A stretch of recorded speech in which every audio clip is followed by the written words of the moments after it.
Hi viewers, welcome to Politicos. This is Keerthana. ప్రస్తుతం మనమున్నాము ఖైరతాబాద్ మహాగణేశుడి దగ్గర. అయితే 70 వసంతాలు పూర్తి చేసుకున్న సందర్భంగా సెప్టెంబర్ 7న మొదలైన ఖైరతాబాద్ ఉత్సవాలు ఈ రోజుతో ముగిరినాయనే చెప్పొచ్చు. అయితే రేపటి రోజు నిమజ్జనం జరగనుంది. ఉదయం 6 గంటల నుంచే మొదలయ్యే ఈ ప్రాసెస్ అంతా కూడా. అయితే దీనికి సంబంధించిన మరిన్ని వివరాలు ఇక్కడ కమిటీ అయిన మెంబర్స్ ఉన్నారు, వాళ్ళని కూడా అడిగి తెలుసుకుందాం. సార్ చెప్పండి, ఇప్పటి వరకు జరిగిన పూజలు అంటే స్వామివారి కళ్యాణం కానివ్వండి, బాలరాముడి ప్రతిష్టాపన కానివ్వండి, ఇవన్నీ కూడా ఒక ఎత్తు అని చెప్పొచ్చు. ఈ 70 అడుగుల విగ్రహం కానీ రేపు కార్యక్రమాలు ఎలా ఉండబోతున్నాయి? చూడండి, 1954లో మొదలుపెట్టిన వినాయకుడి ఉత్సవాలు ఈ సంవత్సరానికి 70 సంవత్సరాలు పూర్తయ్యాయి. కాబట్టి చాలా ఘనంగా జరగాలనే ఉద్దేశంతో మేము డిజైన్ తీసుకోవడం కూడా సప్తముఖ మహాశక్తి వినాయకుడు డిజైన్ చేస్తున్నాము. 7 ముఖాలు 7 సర్పాలు. విచిత్రం ఏంటంటే పండుగ కూడా 7వ తేదీ వచ్చింది, నిమజ్జనం 17వ తేదీ వచ్చింది. మరి అన్ని రకాలుగా పూజాది కార్యక్రమాలు చాలా బాగా చెప్పాము గుర్తుండే విధంగా. మరి రేపు నిమజ్జనం విషయంకి వస్తే ఈరోజు దర్శనం క్యాన్సిల్ చేసాం. ఎందుకంటే 70 అడుగుల భారీ షెడ్ తీయడం కావచ్చు, ఇతరత్ర పనులు కావచ్చు, ఎక్కువ టైం తీసుకుంటుంది. కాబట్టి మన భక్తులు వచ్చారనుకోండి, ఈ టీలు చూపడం కష్టమైంది. కాబట్టి ఈ పబ్లిక్కి దర్శనం ఏర్పాటు క్యాన్సిల్ చేసాము. ఇది పనులు కంప్లీట్ అయిపోతే మాత్రం ఖచ్చితంగా దర్శనానికి రెడీ చేస్తాము. రాత్రి 11 గంటల తర్వాత కలశ పూజ ఉంటుంది. కలశం కదిలించి రేపు ఉదయం 6 గంటలకు ఈ వినాయకుని ఊరేగింపు అనేది స్టార్ట్ అవుతుంది. ఉదయం 6 గంటలకు తొలి పూజ సీఎం రేవంత్ రెడ్డి గారు చేశారు కాబట్టి ఇప్పుడు ఆఖరి పూజ ఎవరైనా స్పెషల్ పొలిటీషియన్ గానీ ఎవరైనా రాబోతున్నారు? చూడండి, ప్రతి సంవత్సరం ఆనవాయితీగా మా కుటుంబ సభ్యులు కలశంని కదిలించే పూజ చేస్తారు. రాత్రి 9 గంటల నుంచి 12 గంటల మధ్య ఈ కలశమాన్ని కదిలిస్తాము. కదిలించిన తర్వాత ఉదయం మీకు చెప్పిన విధంగా వెల్డింగ్ ఆది కార్యక్రమాలన్నీ రాత్రి 2 గంటల వరకు అవుతాయి. 2 నుంచి 4 గంటల వరకు వినాయకుని దాని పైన పెట్టడం జరుగుతుంది. దాని తర్వాత పెట్టడం జరిగిన తర్వాత ఉదయం 6 గంటలకు ఈ వినాయకుని ప్రొసెషన్ మొదలు పెడతాము. సో మధ్యాహ్నం 2 గంటల కూడా ఈ పనులు కంప్లీట్ అవుతాయి. సో విన్నాం కదండి, 70 సంవత్సరాల నుంచి ఆనవాయితీగా వీళ్ళ ఫ్యామిలీ కమిటీ మెంబర్స్ ఎవరైతే ఉన్నారో ఇక్కడ ఖైరతాబాద్ అంటే మహాగణేశుని ప్రతిష్ఠింప చేస్తూ వచ్చారు. ఈ ఏడు కూడా 70 అడుగుల విగ్రహాన్ని ప్రజల ముందుకు తీసుకొచ్చారు. భక్తులందరూ కూడా అంటే నిన్నటి వరకు కూడా ప్రతి ఒక్కరికి ఇక్కడ పర్మిషన్ ఇవ్వడం జరిగింది దర్శించుకోవడానికి. ఈ రోజు మనం చూసుకున్నాం కూడా, లైక్ విజువల్స్ లో కూడా షెడ్ మొత్తం తీయడం ప్రాసెస్ అంతా మార్నింగ్ నుంచే జరుగుతుంది.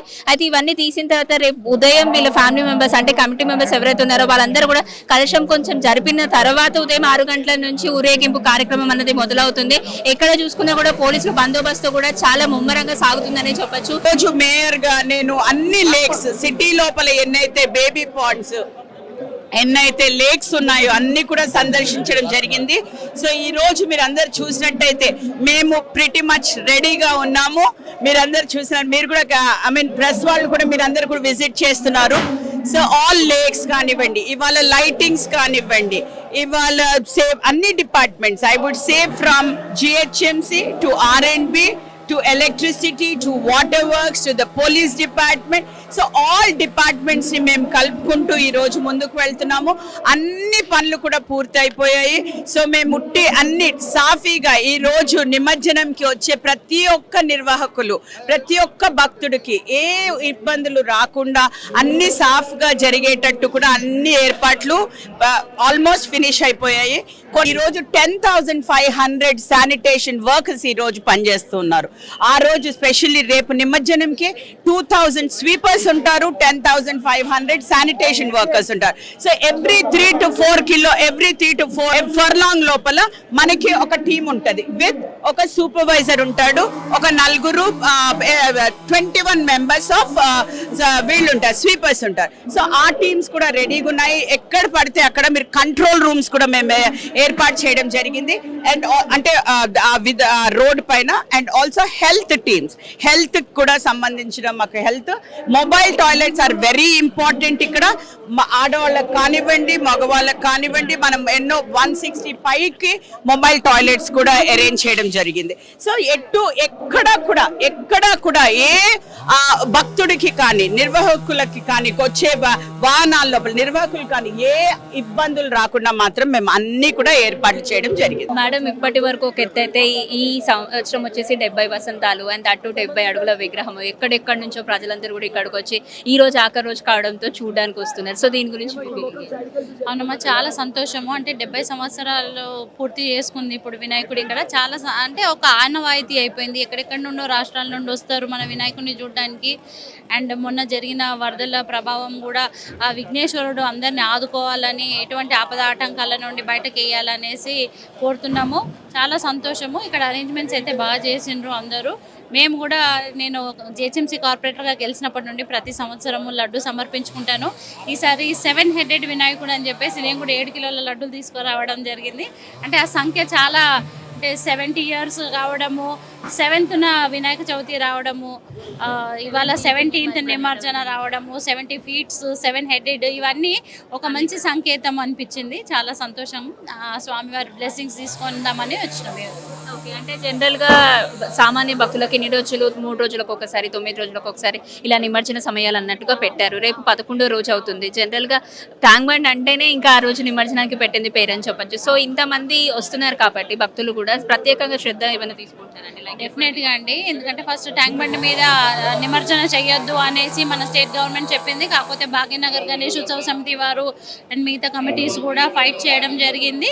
అండ్ ఈ రోజు చూసినట్టయితే ట్యాంక్ బండ్ మీద క్రెయిన్స్ పెట్టడం జరిగింది. అంటే ఇది ఆనవాయితీ, ఇది ఒక మన కల్చర్. సో డెఫినెట్గా ఇవన్నీ సవ్యంగా సాగాలని, ప్రత్యేక శ్రద్ధ తీసుకోవాలని కోరుతున్నాం. ఆల్రెడీ తీసుకున్నారు, వాళ్ళు కూడా చేస్తారు. బికాజ్ ఎవరైనా కానీ పబ్లిక్ ఎటువంటి ప్రాబ్లం కాకుండా చూస్తారు కాబట్టి ఆ స్వామివారిని స్మూత్గా అన్ని జరగాలని కోరుకుంటున్నాం. ఓకే, అంటే ఇప్పుడు గణనాథుడు వెళ్ళిపోతున్నాడు, మళ్ళీ వచ్చే సంవత్సరం వరకు వెయిట్ చేయాలి అని చెప్పి కొంతమంది ఎదురు చూస్తున్నారు. ఈసారి బాలరాముడు ప్రత్యేక ఆకర్షణలు ఇచ్చారు, అలాగే స్వామివారి కళ్యాణం ఇవన్నీ కూడా జరిగాయి. సో నెక్స్ట్ సంవత్సరం ఇంకేమైనా ప్రిపరేషన్స్ జరుగుతున్నాయంట? డెఫినెట్గా, అంటే ప్రతిసారి ఆయన్నే ఒక క్రియేటివ్ థాట్ ఇస్తాడేమో స్వామి. ఎందుకంటే బాలరాముడు అయితే ఈసారి మనకు అయోధ్య గురించి కొంచెం స్పెషలైజ్ అయ్యింది. స్వామివారు అప్పటికి ఇంకా ఏదైనా కొత్తగా తీసుకొస్తారేమో, మా మోడీ గారి గురించి ఏమన్నా స్పెషల్గా వస్తుందేమో అని మేము కూడా కోరుతున్నాం. నగరం అంతటా కూడా వినాయకుడి నిమజ్జనం కార్యక్రమాలు మొదలయ్యాయనే చెప్పొచ్చు. అయితే ఈ రోజు కూడా చాలా వరకు మనం ట్యాంక్ బండ్ పరిసరాల్లో చూసుకుంటే చిన్న చిన్న వినాయక విగ్రహాలతో పాటు కొంత పెద్ద వరకు విగ్రహాలు కూడా ఇక్కడికి వస్తున్నాయి. ట్రాఫిక్ కూడా ఎక్కడికక్కడ నిలిచిపోయిందనే చెప్పొచ్చు. అయితే మనం మేయర్ గారితో కూడా మాట్లాడడం జరిగింది. ఆవిడ ప్రత్యేకంగా చెప్పడం ఏంటంటే రేపు 250 క్రేన్స్ వరకు ఉంటాయి. అలాగే ప్రజలకు ఎటువంటి అవాంఛనీయ కార్యక్రమాలు జరగకుండా చూసుకోవడానికి 25,000 మందికి పైగా కూడా పోలీస్ బందోబస్తు ఇక్కడ ఉండబోతుంది. అండ్ ఇక్కడ కూడా అంటే ప్రత్యామ్నాయంగా వాహనదారులు ఇంకేదైనా రూట్ చూసుకుంటే బాగుంటుంది అని చెప్తున్నారు. ఎందుకంటే రేపు ఈ రోడ్ మొత్తం కూడా క్లోజ్ ఉండనుంది. అలాగే అంటే ప్రజలందరికీ సౌకర్యార్థంగా ఉండడం కోసం 150 మొబైల్ టాయిలెట్స్ కూడా పెట్టబోతున్నారు. అలాగే శానిటైజింగ్ మెథడ్ కూడా పెట్టబోతున్నారు. ఎక్కడికక్కడ అంటే విగ్రహాలు వేస్తున్నప్పుడు దానికి సంబంధించిన చెత్త ఎక్కడైనా పేరుకుపోయినా కూడా టిప్పర్స్ వచ్చి ఆ చెత్తను తీసుకుపోయేటట్టు జీహెచ్ఎంసీ కార్మికులు కూడా ఇక్కడ రాబోతున్నారు అని చెప్పి తెలుస్తుంది. ఖైరతాబాద్ మహా గణేశుడు మాత్రమే కాకుండా నగరంలో ఉన్న చాలా వినాయక విగ్రహాలు కూడా ఇక్కడ నిమజ్జనానికి రాబోతున్నాయి. గత ఏడాదితో పోలిస్తే ఈ ఏడాది 40,000కు పైగా మరిన్ని వినాయక విగ్రహాలు రాబోతున్నట్టుగా తెలుస్తుంది. అయితే ఉదయం నుంచే ఈ నిమజ్జన కార్యక్రమాలు అన్నింటినీ మొదలై అర్ధరాత్రి వరకు కూడా జరగనుంది. అలాగే ఖైరతాబాద్ మహా గణేశుడి నిమజ్జనం విషయానికి వస్తే కనుక రేపు ఉదయం కమిటీ సభ్యులు ఎవరైతే ఉన్నారో వాళ్ళందరూ కూడా కలశాన్ని కదిలించిన తర్వాత ఉదయం 6 గంటలకు శోభయాత్ర అన్నది మొదలు కాబోతుంది. అలాగే మధ్యాహ్నం 2 గంటలు అండ్ 2 to 2:30 బిట్వీన్ మహాగణపతి అయిన ఖైరతాబాద్ గణేశుని నిమజ్జనం చేయడానికి సన్నాహాలు అయితే జరుగుతున్నాయి. 250 క్రేన్స్లో 4th క్రేన్ వరకు, అంటే 4th క్రేన్లో మహాగణపతి ఖైరతాబాద్ గణేశు నిమజ్జనం అవుతున్నట్లు సమాచారం అందింది. అయితే రేపు ఇక మీదట ప్రయాణికులు ఈ వైపున రావాలంటే మాత్రం కాస్త ఇబ్బంది పడతారనే చెప్పి తెలుస్తుంది. అయితే నిమజ్జన కార్యక్రమం ముగిసేంత వరకు కూడా వాహనదారులు కానివ్వండి, పాదచారులు కానివ్వండి, ఎవరైనా సరే ఇక్కడికి రాకపోవడమే బెటరు. అలాగే మెట్రో సర్వీసెస్ కూడా ఇంకాస్త ఎక్కువ పెంపొందించడం జరిగింది. అప్రాక్సిమేట్గా ఒక 8 నుంచి 10 ట్రైన్స్ వరకు కూడా ఎక్స్ట్రాగా పెట్టడం జరుగుతుంది అని చెప్పి తెలుస్తుంది. సో ప్రజలందరూ కూడా అప్రమత్తంగా ఉండాలని, అంటే ముఖ్యంగా ఎవరైతే చిన్నపిల్లలను ఎత్తుకొని ఇక్కడికి వస్తూ ఉంటారో ఈ కార్యక్రమాన్ని వీక్షించాలని చాలా ఆశగా వస్తూ ఉంటారు. అయితే వాళ్ళతో ఉన్న గోల్డ్ కానివ్వండి, చిన్నపిల్లలు కానివ్వండి, చాలా అందరూ కూడా భద్రంగా ఉండాలి అంటే వాళ్ళతో పాటు కేర్ కూడా తీసుకోవాలి. అలాగే ఇక్కడ హెల్త్ కేర్ సిస్టమ్ అన్నది కూడా రేపు పెట్టనున్నారు.